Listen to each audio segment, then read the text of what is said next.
EP ที่1 เด่น 10น้อยล่างสูตร A ชน3 สูตรนั่นเองนะครับ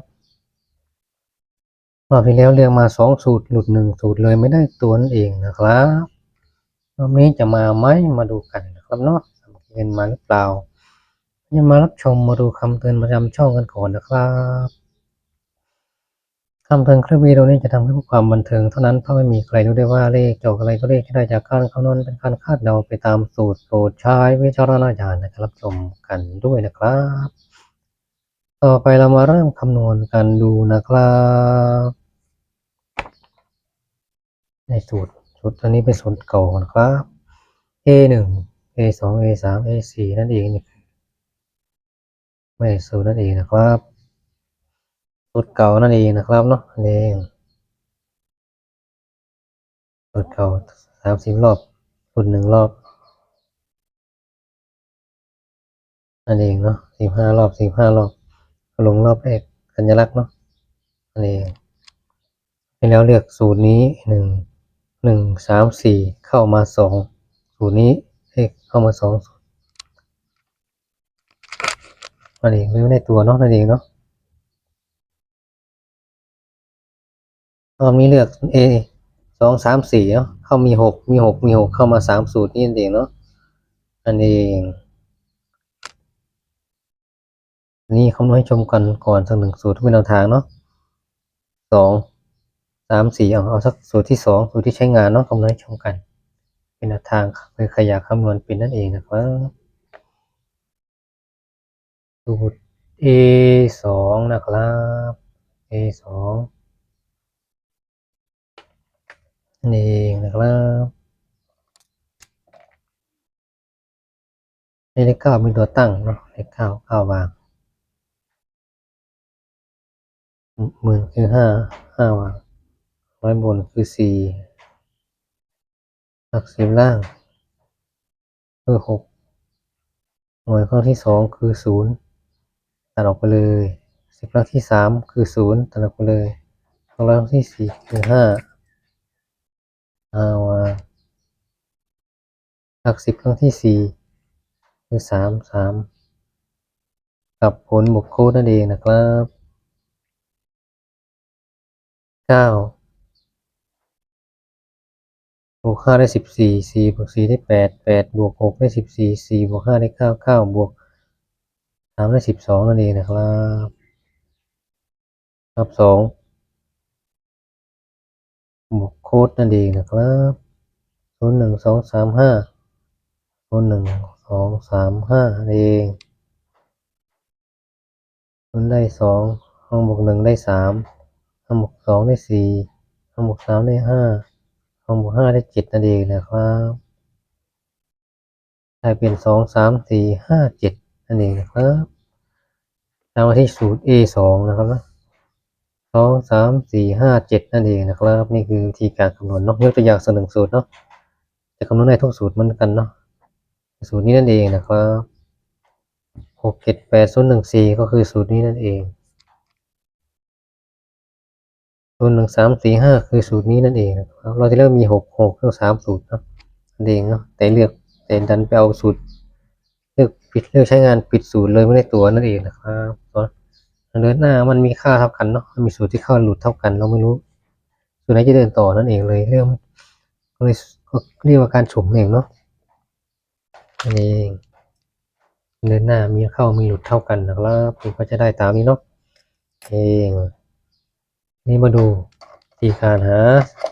ชุดเด่น2 ตัวนั่นเองนะครับอันดับแรกคอยหาตัวเลขที่ซ้ำกันก่อนนั่นเองนะครับ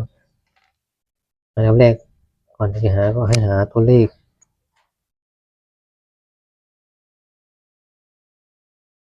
ที่ซ้ำกันก่อนนั่นเองนะครับซ้ำกันว่าจะมีเนาะ40 1 3 5 7นั่นเองนะครับ40 1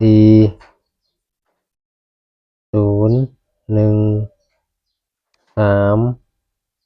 5 7นั่นเองนี่นั่นคือตัวเลขนี่คือตัวเลขที่ซ้ำกันนั่นเองครับทีนี้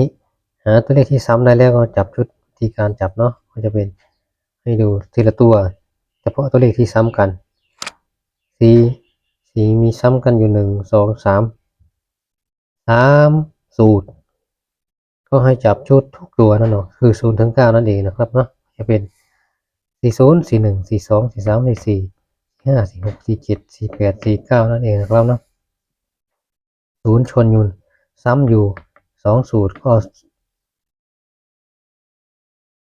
เอาศูนย์ไปจับกับสูตรที่ไม่ซ้ำนั่นเองนะครับที่ไม่มีซ้ำนั่นเอง02 03 05 07 08 2 3 05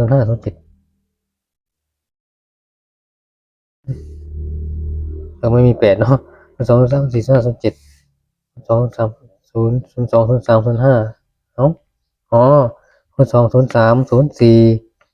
05 07นั่นเองตัวกลับตัวเดียวกันเราไม่ต้องจับซ้ำนั่นเองนะครับ1ซ้ำกันอยู่2สูตรนี้ข้อ1ไปจับกับสูตรที่ไม่ซ้ำนั่นเองที่มีซ้ำนั่นเอง12 13 14 15 17 12 13 14 15 17นั่นเองตัวกลับตัวเดียวกันเราไม่ต้องจับซ้ำนั่นเองนะครับ3ชนมีซ้ำกันอยู่2สูตรนี้นั่นเองนะครับข้อ3ไปจับกับสูตรที่ไม่มีซ้ำนั่นเองนะครับ36 37 30 31 34 6 37 30 31 34นั่นเองกับตัวกันเราไม่ต้องจับซ้ำนั่นเองนะครับเนาะ5ซ้ำกันอยู่2สูตรนี้นั่นเองก็5ไปจับกับสูตรที่ไม่มีซ้ำนั่นเองนะครับก็จะเป็น56 57 50 51 54 6 57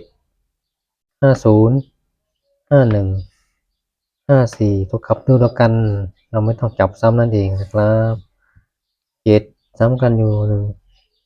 2สูตรนี้ก็7ไปจับกับสูตรที่ไม่มีซ้ำนั่นเอง7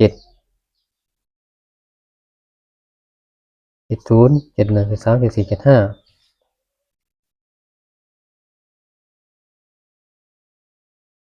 70 71 73 74 75ตัวกลับตัวเดียวกันเราไม่ต้องจับซ้ำนั่นเองนะครับนี่คือวิธีการหาคู่ชุดเองนะครับเนาะอันเองนะครับจะได้ตามนี้เองนะครับเนาะให้นำไปคัดสรรได้ด้วยนั่นเองนะครับอันเองชอบชุดไหนก็ไปคัดเอาเองนะครับเนาะอันนี้เป็น EP แรกของรอบที่1 กรกฎาคมนั่นเองนะครับเนาะส่วนตัวมินเนาะชอบส่วนตัวใน EP นี้รอบนี้เนาะตอนนี้ EP นี้รอบนี้มินชอบไปที่1 2อันนี้คือชอบส่วนตัวนะครับชอบส่วนตัวตอนนี้ก่อนสรุปนั่นเองนะครับในระยะอื่นไม่รู้เนาะถ้าชอบตัวไหนก็พิจารณาไปเรื่อยอันเองสำหรับ FC จะชอบชุดไหนนะครับก็สามารถเอานำไปคัดสรรได้ด้วยตนเองนะครับอันนี้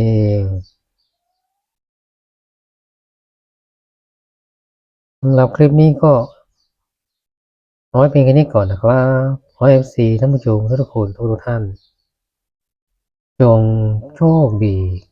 ครับ